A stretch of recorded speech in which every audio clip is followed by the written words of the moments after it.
Hello aspirants, I hope you are well and motivated. I welcome you all to the Ticket to Mains program. आज PT 365 series में economy की fourth class है। अगर आपने channel को अभी तक सब्सक्राइब नहीं किया है तो please subscribe the channel and press the bell icon and share this video as much as possible. आपको इस लेक्चर के नोट्स बनाने की ज़रूरत नहीं है, नोट्स PDF फॉर्म में टेलीग्राम चैनल पर अपलोड कर दिए जाएंगे।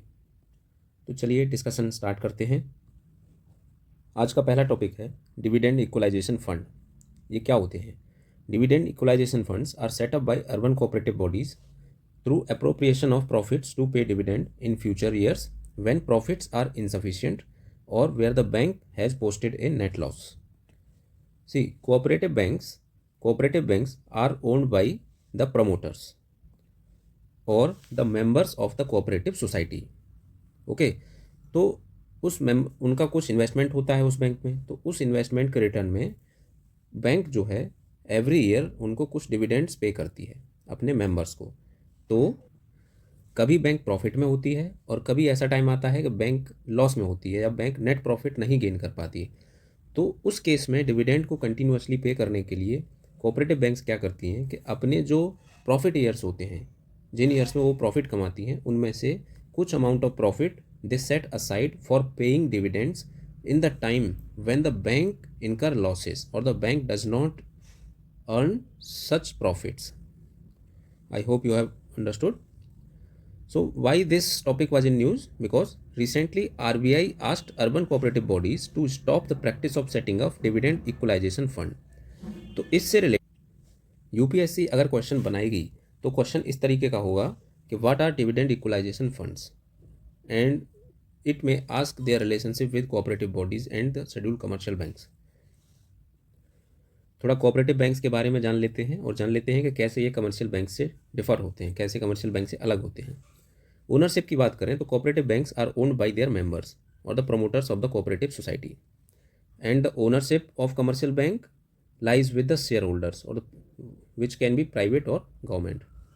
What is the motive of cooperative bank? It is basically the service oriented. It aims to help the members. किस फील्ड में हेल्प करती है? उनको लोन देने के लिए। रेगुलेशन कौन करता है कोऑपरेटिव बैंक्स की?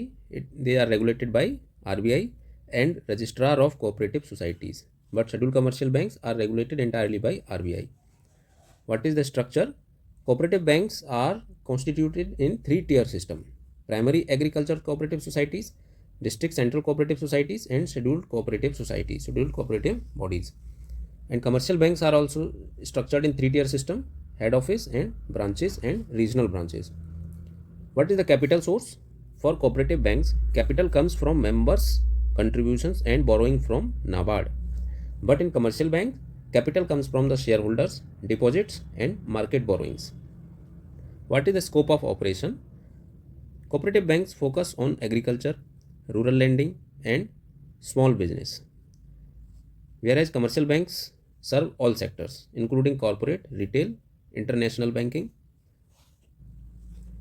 Cooperative banks provide loans to members at lower interest rates, whereas commercial banks provide loans based on the credit worthiness of the borrower and depending upon the continuing market rates.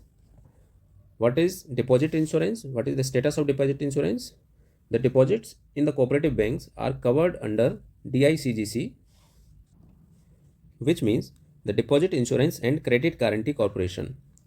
इसमें होता क्या है कि certain amount of deposit is insured, कि अगर bank bankrupt भी हो जाती है या बैंक में कोई फ्रॉड भी हो जाता है तो उस केस में भी बोरोवर्स का कुछ अमाउंट इंश्योर्ड होता है कि एटलीस्ट वो अमाउंट उनको वापस मिल जाएगा। तो दोनों ही जगह ये certain amount of the deposits are insured.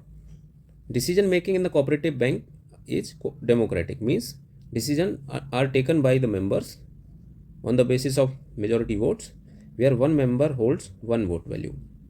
But in case of commercial banks, decision making is taken by board. Now let's discuss what are the types of cooperative banks. Cooperative banks ये mainly 4-5 प्रकार के होते हैं। पहला है primary agriculture credit societies. These are at village level. They provide short term agricultural loans to farmers. They are regulated by state cooperative societies act. आपको ये सब बहुत ज़्यादा रटने की ज़रूरत नहीं है, बस इनका रिलेवेंस देख लीजिए। डिस्ट्रिक्ट सेंट्रल कोऑपरेटिव बैंक्स होंगे डिस्ट्रिक्ट लेवल पे, स्टेट कोऑपरेटिव बैंक्स होंगे स्टेट लेवल पर, they are regulated by RBI, NABARD. इसको छोड़ के बाकी सारे RBI रेगुलेट करता है और नाबार्ड भी रेगुलेट करता है, and state government and cooperative societies भी इनको रेगुलेट करती है। अब देख लेते हैं what are the types of urban cooperative banks. ये 3 प्रकार के होते हैं। सबसे पहला है scheduled urban cooperative banks. They are listed in RBI second schedule, having higher financial stability. What are non scheduled urban cooperative banks? Obviously इसका उल्टा हो जाएगा, they are not listed. And multi state urban cooperative banks which operate in more than one state and they are registered under Multi State Cooperative Societies Act। इससे related एक question देख लेते हैं। Question 2020 में प्रीलिम्स में पूछा गया है। पहला स्टेटमेंट है, in terms of short term credit delivery to the agriculture sector, district central cooperative banks DCCB deliver more credit in comparison to scheduled commercial banks and regional rural banks. Means primary agriculture को district cooperative banks, scheduled commercial bank और regional rural bank से ज़्यादा credit provide करती हैं। क्या ये logically ये statement सही है? नहीं। क्यों? क्योंकि शेड्यूल्ड कमर्शियल बैंक के पास में ये कोऑपरेटिव बैंक से कहीं ज़्यादा अमाउंट ऑफ मनी होता है, इनके पास जो लिक्विडिटी है वो कहीं ज़्यादा है, तो ओब्वियसली। और फिर दूसरी बात एक और है कि इनका जो प्रायोरिटी सेक्टर लैंडिंग टारगेट है that is 40% of their net credit, of their net balance. Okay, तो ये इनके पास अवेलेबल बैलेंस से कहीं ज़्यादा होगा, तो obviously cooperative banks scheduled commercial bank से ज़्यादा क्रेडिट नहीं प्रोवाइड करा सकती, although they are located in rural areas. One more thing, जो कोऑपरेटिव बैंक्स होती हैं they serve to their members, okay, not every customer. तो इस बेसिस पर स्टेटमेंट 1 इज रॉन्ग। अब यहाँ देखते हैं स्टेटमेंट 1 के रॉन्ग होने से यहाँ 2 स्टेटमेंट एलिमिनेट हो जाएंगे, 2 ऑप्शंस एलिमिनेट हो जाएंगे। वो कौन से हैं? पहला ऑप्शन एलिमिनेट हो जाएगा A एंड दूसरा हो जाएगा option C। The remaining options are B and D। अब हम सेकंड स्टेटमेंट को देख लेते हैं। One of the most important functions of district central cooperative banks is to provide funds to primary agricultural credit society. Obviously yes, district central cooperative banks primary agriculture credit society को funds provide करते हैं, तो ये statement जो है सही हो जाएगा। तो राइट ऑप्शन कौन सा है? Option B। एक और क्वेश्चन देख लेते हैं। In India which of the following have the highest share in the disbursement of credit to agriculture and allied activities? इनमें से कौन सा इंस्टीट्यूशन एग्रीकल्चर को सबसे ज़्यादा क्रेडिट देता है? क्या ये माइक्रो फाइनेंस इंस्टीट्यूट हो सकते हैं? क्या ये रीजनल रूरल बैंक्स हो सकते हैं? क्या ये कोऑपरेटिव बैंक्स हो सकते हैं? क्या ये कमर्शियल बैंक्स हो सकते हैं? ओबियसली जिसके पास ज़्यादा पैसा है, कमर्शियल बैंक के पास ज़्यादा है, और इनका PSL टारगेट कितना है? 40%। तो ज़्यादा क्रेडिट कौन प्रोवाइड करा पाएगा एग्रीकल्चर सेक्टर को? Commercial banks. तो राइट ऑप्शन यहाँ क्या होना चाहिए? Commercial banks. Next topic is prompt corrective action framework. ये क्या होता है? It is a supervisory tool of the reserve bank of India to maintain the financial health of banks by imposing restrictions on weak banks to prevent their collapse। ये क्या है? Basically एक supervisory tool है जो एक safety major को ensure करता है जिससे कि बैंक्स कोलैप्स होने से बच जाएं। It is applied to both scheduled commercial banks and urban cooperative banks. ये इम्पॉर्टेंट है, इसको याद रखिएगा। It is also applicable to NBFCs। What are the indicators used in deciding this PCA framework? हम कैसे डिसाइड करेंगे कि कौन सा बैंक इरेगुलरिटीज़ शो कर रहा है, कौन सा बैंक कोलैप्स होने वाला है, कौन सा bank at the point of risk है? तो ये इंडिकेटर होते हैं वो ये हैं। First one is capital adequacy ratio.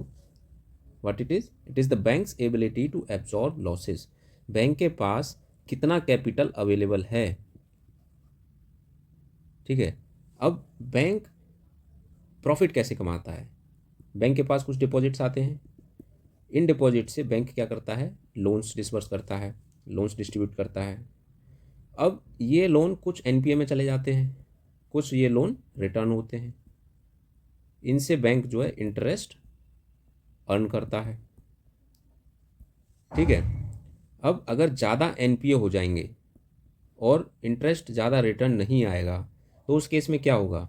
अब डिपॉजिट्स पे तो बैंक को इंटरेस्ट देना ही देना है, जो जो डिपॉजिटर है उसको, लेकिन अब बैंक को लोन से ज़्यादा प्रॉफिट नहीं हो रहा है तो बैंक क्या होगा, लॉस में जाएगा। बैंक उस पर्टिकुलर ईयर में लॉस इनकर करेगा, प्रॉफिट नहीं कमाएगा। तो इस लॉस को एडजस्ट करने के लिए बैंक के पास कितना sufficient capital, excess capital available है, उसको कहते हैं capital adequacy ratio. Next indicating is net non performing assets, means जो नेट उसके एनपीएस हैं वो। It measures the quality of a bank's loans. Next indicator is return on assets, it measures the bank's profitability. What type of restrictions are imposed by RBI upon banks? Restrictions on dividend distribution, branch expansion, lending to risky sectors, higher provisioning। provisioning क्या होती है, ये एक step होता है कि जैसे किसी बैंक का कोई लोन अगर एनपीए में चला गया तो उस लोन को राइट ऑफ करने के लिए या बैलेंस आउट करने के लिए बैंक कुछ टाइम बाद अपने प्रॉफिट में से थोड़ा थोड़ा अमाउंट उस लोन के बैलेंस शीट में ऐड करता जाता है, उसको प्रोविजनिंग बोलते हैं। Capital infusion, governance reforms, asset restructuring और even merger recommendations. Okay, so this PCA framework is very important from the perspective of prelims exam. India is compliant of Basel 3 norms of capital adequacy. Under Basel 3 norms, CAR value means capital adequacy ratio value should be minimum 10.5%. Okay, अभी basal 3 क्या होता है, basal norms क्या होते हैं? Basal committee on banking supervision. Basal norms जो होते हैं वो इस कमेटी के द्वारा सेट किए गए कुछ बैंकिंग स्टैंडर्ड्स होते हैं, कुछ फाइनेंशियल स्टैंडर्ड्स होते हैं जिससे कि कंट्री की या ग्लोबल इकोनॉमी की फाइनेंशियल स्टेबिलिटी बनी रहे। तो basal committee was established bye G10 countries. It is a group of central banks of 45 countries. RBI is a member. Its recommendations are not mandatory. तो जो बासल कमिटी है कुछ certain standards set करती है that are considered necessary for financial stability of banking sectors. इससे related एक question देख लेते हैं। बासल 3 अकॉर्ड और simply Basel 3 often seen in news seeks to, ये क्वेश्चन 2015 में पूछा गया था। ऑप्शन ए है develop national strategies for the conservation and sustainable use of biological diversity, ये बायोलॉजिकल डाइवर्सिटी से कोई रिलेट नहीं करता तो ये ऑप्शन गलत है। Improve banking sector's ability to deal with financial and economic stress and improve risk management, ये सही हो सकता है, लेकिन बाकी स्टेटमेंट भी पढ़ लेते हैं। Reduce the green house gas emissions, no this statement is wrong. Transfer technology from developed countries, no this statement is also wrong. तो Basel 3 accord is related to banking sector for the banking stability. Option B is here is correct answer. Financial Stability Report. This report is published by RBI. इससे related एक topic है non performing assets और NPA. कोई loan कब NPA बनता है? जब उस लोन की कोई भी इंस्टॉलमेंट इंक्लूडिंग इंटरेस्ट और particularly interest that is over due for more than 90 days. Financial Stability Report is based on the assessment of financial stability development council, ये इंपॉर्टेंट इंस्टीट्यूशन है, इसको देख लेते हैं। The chairman of financial stability development council is the finance minister. It's not RBI governor, it's finance minister. Its members include heads of financial sector regulators such as RBI, SEBI, PFRDA and IRDAI। Financial secretary and or secretary to the Department of Economic Affairs, secretary to the Department of Financial Services and chief economic advisor. What are the steps taken to reduce NPA? First one was SARFAESI Act, which was launched in 2002. Second one was Insolvency and Bankruptcy Code. Third one is National Asset Reconstruction Company Limited. Fourth is Pravah Portal. Fifth is RBI's revised NPA provision norms for cooperative banks. इससे related एक question UPSC इस तरीके से बना सकता है कि which of the following measures are taken by the government और the RBI to tackle the issue of NPA। Next topic is co lending. Co lending क्या होता है? जब बैंक और एनबीएफसी आपस में मिलके क्रेडिट सप्लाई बढ़ाएं, मार्केट में आपस में मिलके लोन या क्रेडिट डिस्ट्रीब्यूट करें, सेल करें, तो उस प्रोसेस को हम को लेंडिंग कहते हैं। ये किस लिए किया जाता है? To increase the financial inclusion, to provide low cost funds from banks and efficient credit delivery by NBFCs, to reduce risk for banks through risk sharing mechanism. अब देखिए होता क्या है कि एनबीएफसीज के पास पैसा बैंक्स के ज़्यादा होता है, बैंक्स के पास ब्रांचेस ज़्यादा होती हैं, रीच ज़्यादा होती है ग्राउंड लेवल पे। तो एनबीएफसी का सरप्लस मनी मार्केट में एज ए लोन उनको देना है, और फाइनेंशियल इंक्लूजन गवर्नमेंट का टारगेट है कि फाइनेंशियल इंक्लूजन को बढ़ाना है, ज़्यादा से ज़्यादा credit availability, institutional credit availability बढ़ानी है फॉर द पीपल। अब इसके लिए क्या चाहिए? एक तो फंड होना चाहिए, दूसरा मार्केट रीच अच्छी होनी चाहिए। तो इनके पास मार्केट रीच अच्छी है, इनके पास फंड ज़्यादा है, तो अब ये दोनों मिल जाए आपस में, तो दोनों का प्लस प्लस पॉजिटिव पॉइंट्स मिलके एक पॉजिटिव आउटकम निकल सकता है। इससे रिलेटेड एक कॉन्सेप्ट है को ओरिजिनेशन। ये को लैंडिंग की तरह ही है, बस थोड़ा सा डिफरेंस है।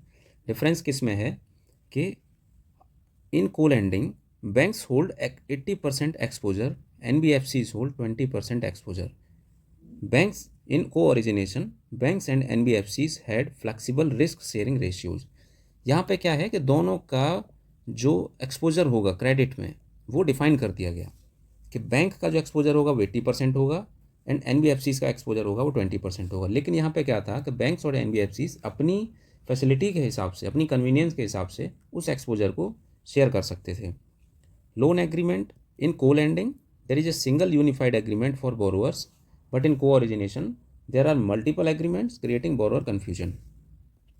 Next topic is house hold savings. House hold savings क्या होते हैं? बेसिकली जो कंट्री में जो हाउस होल्ड्स के द्वारा जो सेविंग की जा रही है उसी को हाउस होल्ड सेविंग कहते हैं। इसमें क्या क्या होता है? It includes 7 key areas such as currencies, deposits with bank and non bank deposits, insurance, provident and pension funds including the public provident fund, shares and debentures, claims on government, small savings etcetera. See, आप ये diagram देख रहे होंगे कि यहाँ पे house hold savings का graphical depiction किया गया है फ्रॉम ईयर 2011 टू 2023। अब इसमें कोई कंसिस्टेंट ट्रेंड नहीं है। पहले अभी 1-2 साल में नहीं पूछा जा रहा, लेकिन 1-2 साल पहले यूपीएससी इस टाइप के क्वेश्चन पूछती थी कि the house hold savings have seen A rising, consistently rising trend in last 5 years और लास्ट 10 ईयर्स। इस तरीके से क्वेश्चन आते थे। तो यहाँ पे कोई कंसिस्टेंट ट्रेंड नहीं है for the last 5 to 7 years, कोई कंसिस्टेंट ट्रेंड नहीं है। तो बस इस चीज़ को आप ध्यान में रखिएगा।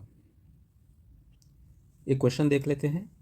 क्वेश्चन है 2020 में पूछा गया है, in the context of Indian economy non financial date includes which of the following. Financial debt क्या होता है? फाइनेंशियल डेट वो होता है जो आप किसी एसेट को परचेज करने के लिए नहीं लेते हैं, जो बेसिकली एक्सपेंडिचर के लिए लेते हैं, वो फाइनेंशियल डेट होता है। नॉन फाइनेंशियल डेट होता है जिस डेट से कोई ना कोई एसेट परचेज किया जाता है। तो ऑप्शन ए स्टेटमेंट 1 क्या कहता है? The housing loans owned by household. अब हाउसिंग लोन से आप क्या खरीद रहे हैं? घर। घर क्या होता है? एक टाइप का एसेट। तो एसेट क्या है? एक नॉन फाइनेंशियल डेट है। तो statement 1 is non financial debt. Statement 2 देखते हैं। Amounts outstanding on credit cards. Credit cards क्या होते हैं? Expenditure, simple expenditure, there is no asset creation in it, it is only a simple expenditure. तो क्या statement 2 तो क्रेडिट कार्ड का जो लोन है वो नॉन फाइनेंशियल एसेट है, नॉन फाइनेंशियल डेट है? नहीं, ये एक फाइनेंशियल डेट है।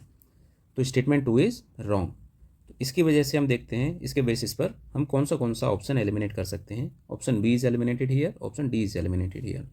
Now remaining options are option A and option C.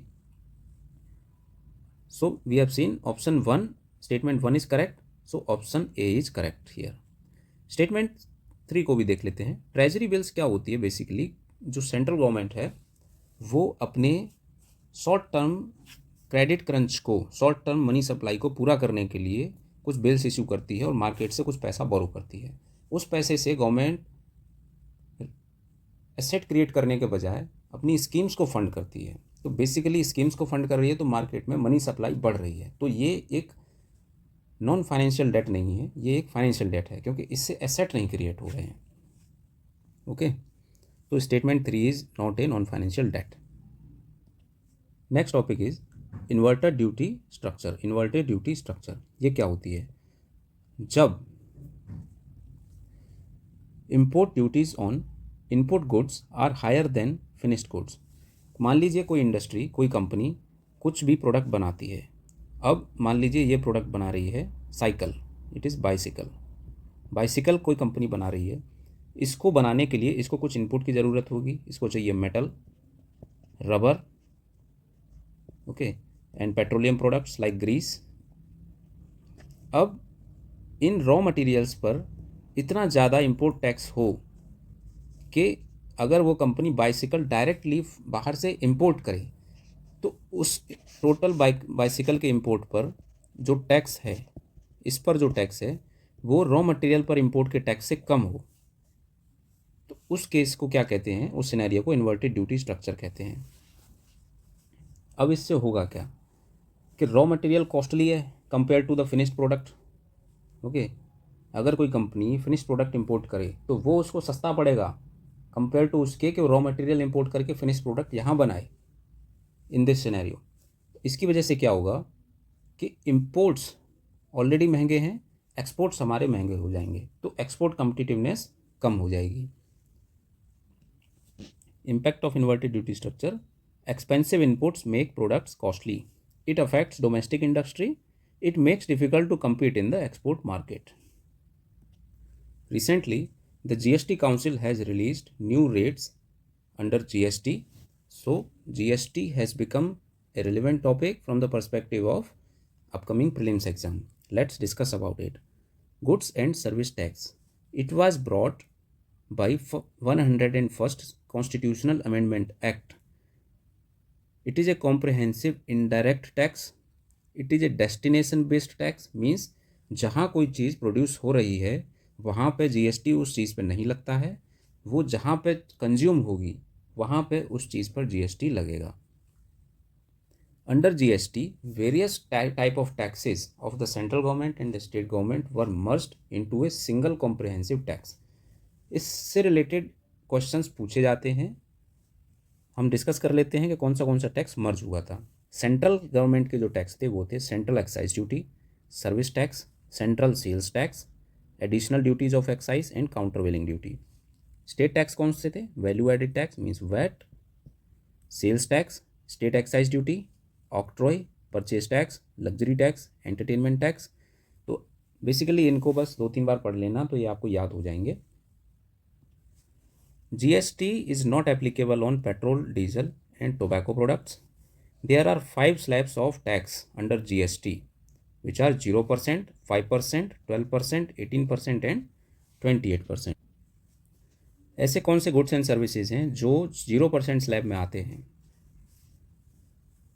Agree and unprocessed agri and food products like fresh meat, egg, milk, essential commodities like salt, unbranded tea, coffee, spices, sugar, education, health care services by hospital, fertilisers. ये एक certain amount of goods हैं। ये list exhaustive नहीं है, बहुत सारे products हैं जो 0% स्लैब में आते हैं, लेकिन ये इंपॉर्टेंट हैं, इनको आप याद रखिएगा। तो इनसे रिलेटेड अगर क्वेश्चन होता है तो इनके बेसिस पर आप उसको सॉल्व कर सकते हैं। GST council. GST council is a constitutional body. It is established under article 279A, जो कि इस कॉन्स्टिट्यूशनल अमेंडमेंट एक्ट के थ्रू इंट्रोड्यूस किया गया था। It is constituted by president with union finance minister as its chairperson. इसका chairman कौन होता है? Finance minister. Its objectives are: it is responsible for setting tax rates, making policy decisions related to GST and decision making. A decision requires a 3/4 majority of the weighted votes. The states collectively have 2/3 voting, while center has only 1/3 weightage in the voting. तो total votes का 1/3 voltage तो centre के पास ही है, लेकिन states के पास कितना है? 2/3 vote. GST appellate tribunal. GST से रिलेटेड अगर कोई डिस्प्यूट होता है तो GST एपेलेट ट्रिब्यूनल में एड्रेस किया जाता है। तो its members are 3, 1 chairperson and 2 technical members. The chairperson is appointed by the government after consultation with the Chief Justice of India or his her nominee. Its tenure is 3 years until the age of 70 years, whichever is earlier. GST appellate tribunal का chairman जो होता है that is eligible for reappointment. Let's discuss about sin goods. Sin goods क्या होते हैं? Goods which are considered harmful और undesirable for society and considered ethically questionable by society, such as gambling, alcohol, tobacco, cigarette. What are demerit goods? Goods that consumer like but are harmful and therefore their consumption is discouraged, such as tobacco, cigarettes. Let's discuss one question related to GST. ये question 2017 में पूछा गया था. Question है what is the most likely advantages of implementing goods and service tax. Step by step statements पढ़ते हैं. देखिए इस टाइप के क्वेश्चंस काफ़ी सिंपल होते हैं, बस आपको क्या करना है कि बड़े शांत दिमाग से उस क्वेश्चन के स्टेटमेंट्स को पढ़ना है carefully. First statement is it will replace multiple taxes, yes, collected by multiple authorities and will thus create a single market in India. This statement seems to be correct. Second statement is it will drastically reduce the current account deficit of India. Can it? क्या हमको definitely पता है कि ये current account deficit को reduce कर सकता है ड्रास्टिकली, वो भी? तो ये स्टेटमेंट थोड़ा सा एम्बिग्यूअस स्टेटमेंट है. तो ये इस टाइप के स्टेटमेंट जनरली सही नहीं होते हैं. तो ये स्टेटमेंट इज कंसिडर्ड रॉन्ग. इसके बेसिस पर हम देखते हैं कितने ऑप्शंस एलिमिनेट हम कर सकते हैं. देखिए कोई भी स्टेटमेंट क्वेश्चन में जब भी आप ये श्योर हो जाएं कि ये स्टेटमेंट तो रॉन्ग होगा ही होगा, तुरंत आप देखिए गिवन ऑप्शंस में से कौन सा कॉम्बिनेशन आप एलिमिनेट कर सकते हो. तो इसके बेसिस पर हम ऑप्शन बी एलिमिनेट कर सकते हैं, ऑप्शन डी एलिमिनेट कर सकते हैं. Remaining options are option A and option C. अब let's discuss statement 3. It will enormously increase the growth and size of economy of India. ये सर्टेन तो था नहीं, प्रोस्पेक्टिव था लेकिन सर्टेन नहीं था. तो it will enormously increase, this statement is wrong. So the correct option remaining here is option A. Advance pricing agreements. It is an agreement between a taxpayer and tax authority on transfer prices. अब ये transfer prices क्या होते हैं? Transfer prices is the price of goods and services exchanged between companies that are under common ownership. Suppose Maruti Suzuki की cars Japan originated है. Maruti Suzuki Japanese company है. इसकी cars Japan में भी बिकती हैं और इंडिया में भी बिकती हैं. अब इंडिया में कार्स के लिए जो पार्ट्स यूज होंगे वो जापान से भी इंपोर्ट हो सकते हैं.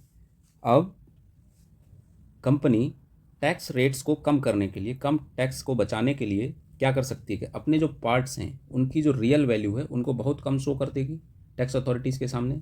लेकिन टैक्स अथॉरिटीज़ कहेंगे कि नहीं, मार्केट में इस पार्ट की वैल्यू इतनी होनी चाहिए, आप इस पार्ट की वैल्यू बहुत ही कम बता रहे हो. तो उससे क्या होगा कि टैक्स अथॉरिटी उस कंपनी के बीच में एक डिस्प्यूट क्रिएट हो जाएगा, उससे मार्केट्स को नुकसान होता है. अब इस चीज़ से बचने के लिए सुजुकी की जापान की जो यूनिट है और इंडिया की जो यूनिट है उनके बीच में एक एग्रीमेंट साइन हो जाएगा, और सुजुकी और टैक्स अथॉरिटी के बीच में एक एग्रीमेंट साइन हो जाएगा कि we will transfer this much amount of parts to this unit at this price. For this price we will pay you this much tax. Okay, so advance pricing agreements allow businesses to reduce the risk of their transaction prices being challenged by tax authorities. APA helps determine arm's length price of international transactions in advance. अब ये arm's length price क्या होता है? Arm's length price होता है the price agreed in a transaction between two related parties must be the same as the price agreed in a comparable transaction between two unrelated parties. Suppose ये दो company हैं, company A and company B. अब इनके बीच में किसी part को transfer करने के लिए, सपोज टायर्स को ट्रांसफ़र करने के लिए कुछ प्राइस सेट हुआ. अब ये कंपनीज चाहें तो इस टायर के प्राइस को बहुत ही कम सेट कर सकती हैं और बैक चैनल से बाकी जो अमाउंट है वो एक दूसरे को ट्रांसफ़र कर सकती हैं. अब इसका प्राइस ये लोअर सेट कर देंगी तो कंट्री को क्या होगा? लोअर टैक्स मिलेगा, टैक्स कम मिलेगा. अब आर्म्स लेंथ प्राइस क्या होता है कि यही टायर की वैल्यू नॉर्मल मार्केट में सी और डी जो कंपनी आपस में ट्रेड कर रही हैं और ई और एफ जो कंपनी आपस में ट्रेड कर रही हैं उनके बेसिस से इस टायर की जो रियल वैल्यू है ये पता की जा सकती है। तो आर्म्स लेंथ प्राइस क्या होता है? The comparable price which is already running in the economy.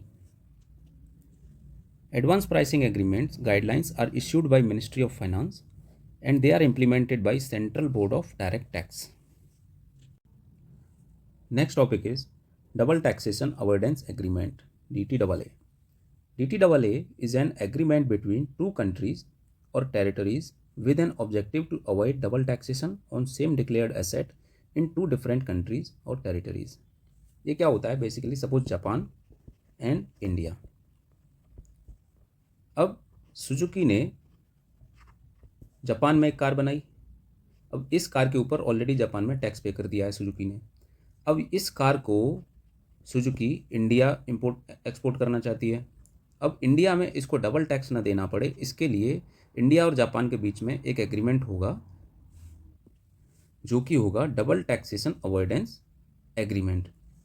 अब इससे सुजुकी को क्या बेनिफिट होगा कि जो टैक्स सुजुकी ने जापान में पे किया है वो टैक्स इंडिया में उसको पे नहीं करना पड़ेगा। As simple as that. So India has signed double taxation agreement with over 90 countries including major trading partners such as United States, United Kingdom, Canada, Australia, Singapore and many others. Next topic is base erosion and profit shifting. ये क्या होता है? इसमें दो words हैं, देखिए, base erosion and profit shifting. अब base erosion क्या होता है? सपोज कोई कंपनी है, company C in India.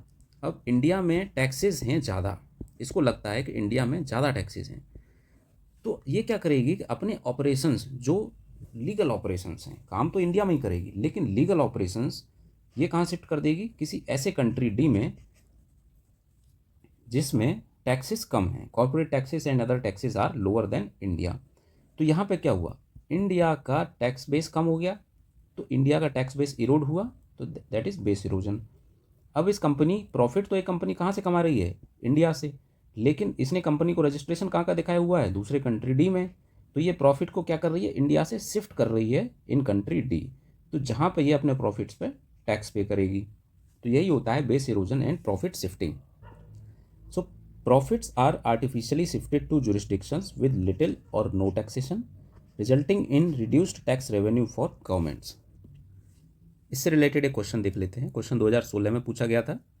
Question is the term base erosion and profit shifting is sometimes seen in the news in the context of. Statement A is mining operation, no. Statement B is curbing the tax evasion by multinational companies, may be. Option C exploitation of genetic resources, no. Lack of consideration of environmental cost in planning and implementation of development projects, no. So the right option here is option B. सारे options पढ़ना जरूरी है। हो सकता है दो statements are on the right direction, but one of the statement should be most right, most correct, इसीलिए सारे ऑप्शंस पढ़ना जरूरी होता है। Next topic is windfall tax. What is a windfall tax? It is a tax imposed by governments on certain industries that experience significantly above average profits due to favorable economic conditions. For example, during COVID, huge profits were earned by pharma companies जो वो normal time में नहीं earn करते। अब Covid एक emergency situations थी, उसमें pharma company ने बहुत ज़्यादा अमाउंट में प्रॉफिट्स अर्न किए, इसलिए उन पर एक टैक्स लगाया गवर्नमेंट ने जो कि विंडफॉल टैक्स है। Next topic is UN Global Tax Treaty. It is a treaty to establish a legitimate, fair, stable, inclusive and effective international tax system. See here, international tax system को streamline करने के लिए ये एक treaty है। India has voted in its favour in the UNGA, which means India is a part of it. Next topic is OECD global minimum tax. It is based on global anti-base erosion model rules. It mandates MNCs to pay a minimum tax rate in each jurisdiction where they operate, reducing profit shifting incentives. It imposes a minimum effective rate of 15% on corporate profits. ये basically एक minimum tax है जो corporates को देना पड़ेगा, जो कि corporates क्या करते हैं कि अपना टैक्स बचा लेते हैं बाई प्रॉफिट शिफ्टिंग। अभी हमने बेस इरोजन प्रॉफिट शिफ्टिंग में देखा कि कॉरपोरेट कंपनीज अपना प्रॉफिट्स को शिफ्ट कर देती हैं to the lower tax jurisdictions.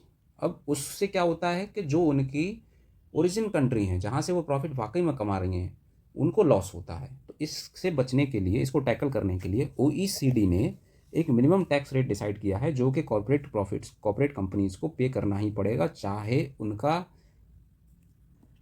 Legal basis किसी भी कंट्री में हो, चाहे उनका रजिस्ट्रेशन किसी भी कंट्री में क्यों ना हो। Okay, so that is all for today. Thank you aspirants, thank you friends. See you in the next lecture. Till then, stay healthy, stay motivated, keep revising, keep practicing previous year questions. Please subscribe this channel and share this video as soon as possible and as much as possible.